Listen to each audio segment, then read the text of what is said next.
Geração Zero da Computação. Uma apresentação realizada por Gabriel José Exposito Varga e João Pedro Gava Ribeiro. Ao centro do slide nós temos um celular e nesse celular está representada uma imagem, provavelmente um desenho, em que nós temos uma série de pessoas, muito provavelmente remetendo ao século XIX, pessoas que estão observando um inventor mostrando sua invenção, e essa invenção provavelmente é uma espécie de um computador. A nossa apresentação vai ser dividida em uma linha do tempo sobre a geração zero, o tear mecânico de Joseph Jacquard, o piano lógico de Jevons e curiosidades. Nesse slide, vamos traçar uma breve linha do tempo sobre a geração zero. Então, em 3500 a.C., nós tivemos o surgimento do ábaco.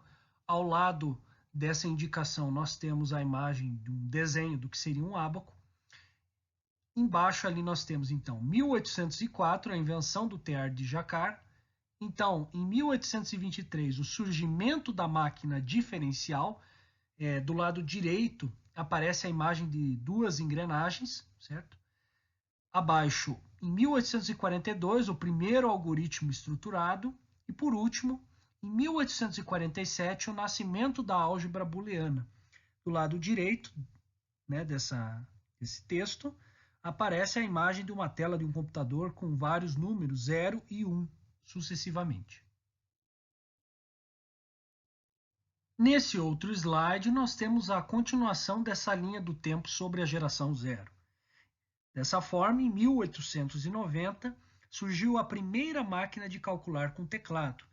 Do lado direito desse texto, nós temos a representação de um desenho, né, o que seria uma calculadora com 4 teclas apenas. Uma para operação de adição, outra operação de subtração, aí mais uma com multiplicação e uma última com operação de divisão. Então, em 1940, surge a primeira calculadora de números complexos e, né, para o fim da geração zero ali, colocamos em 1943 o computador Colossus. E do lado direito aparece a sombra do que seria um soldado ali da Segunda Guerra. Então, nós fizemos uma linha divisória e a partir dali surge a primeira geração, em 1945, com as válvulas eletrônicas. E foi colocado no canto inferior direito do slide o desenho, né? Na verdade, uma foto com 4 dessas válvulas. Tem-se então nesse slide uma dica cultural para você, que consiste no filme O Jogo da Imitação, estrelado por Benedict Cumberbatch e Keira Knightley. Nesse slide, iremos abordar o tear mecânico de Joseph Jacquard. Em 1804, Joseph-Marie Jacquard, mecânico de teares de Lyon, França, inventou um sistema para comando automático das operações repetitivas e sequenciais, até então executadas manualmente por tecelões. O sistema era construído com um conjunto de cartões metálicos perfurados, ligados uns aos outros por aros, também metálicos, constituindo uma fita contínua que avançava, cartão a cartão, sobre uma estação de leitura. Tem-se então, na imagem colocada à esquerda do texto, uma representação desse tear. Né? Ele seria constituído por uma espécie de uma estação em que você iria inserir o cartão iria ser lido e conforme a leitura realizada do cartão, ele iria ter um centro em que ele faria toda a parte da tecelagem propriamente dita. Continuando, na estação de leitura, um conjunto de agulhas metálicas caíam sobre os cartões. A combinação de agulhas que passavam através de uma perfuração e as que eram impedidas de o fazer, por não existir a perfuração correspondente, constituía um código binário para execução de uma operação. Temos aqui alguns fatos sobre o tear mecânico de Jacquard. Foi a primeira máquina a usar cartões perfurados para controlar processos mecânicos. Teve um enorme impacto na indústria têxtil e a sua ideia de cartão perfurado poderia oferecer informações para os computadores eletrônicos da época e mesmo hoje usamos em nossas máquinas os conceitos básicos implementados por Jacquard. Agora será abordado acerca do piano lógico de Jevons, de 1869. Criado por William Stanley Jevons, economista e lógico britânico. O aparato foi concebido para trabalhar com combinações de inferências lógicas. Ele basicamente elimina as expressões lógicas conflitantes a uma ou a um conjunto de premissas e proposições.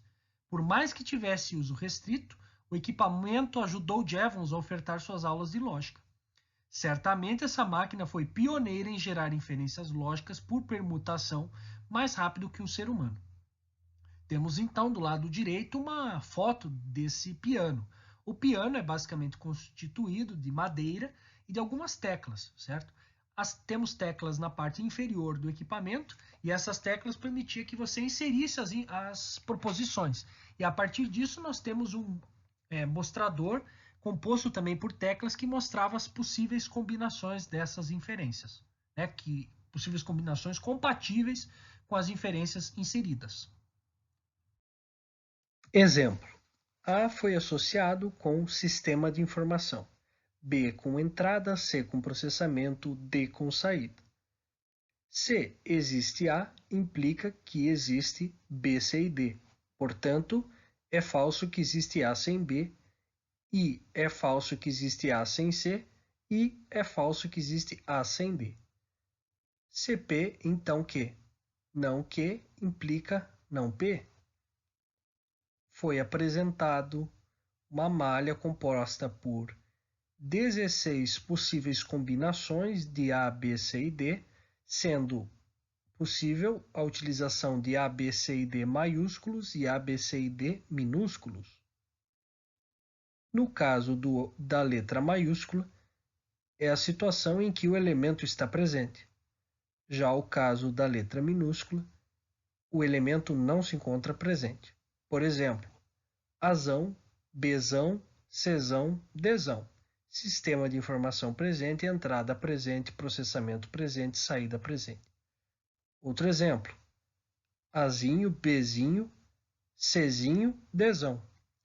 Sistema de informação ausente, entrada ausente, processamento ausente e saída presente.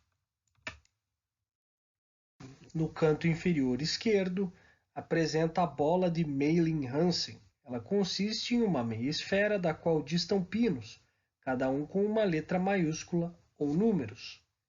Já no canto superior esquerdo, temos um desenho que mostra uma máquina composta por um disco, engrenagens, molas e botões, a qual seria a calculadora de Azevedo Coutinho. Curiosidades: a primeira máquina de escrever foi criada por um padre brasileiro em 1865, Francisco João de Azevedo. Apesar de receber uma medalha de Dom Pedro II pelo feito, a invenção não foi patenteada, sendo que uma similar o fora 3 anos depois. No Brasil, foi patenteada uma calculadora mecânica em 1884 pelo português Azevedo Coutinho. A calculadora era capaz de executar uma sequência de somas. Apesar de ter sido patenteada também na Alemanha, acredita-se que essa máquina jamais chegou a ser produzida de fato. Chegamos então ao fim da nossa apresentação. Gostaríamos, portanto, de agradecer a atenção de todos.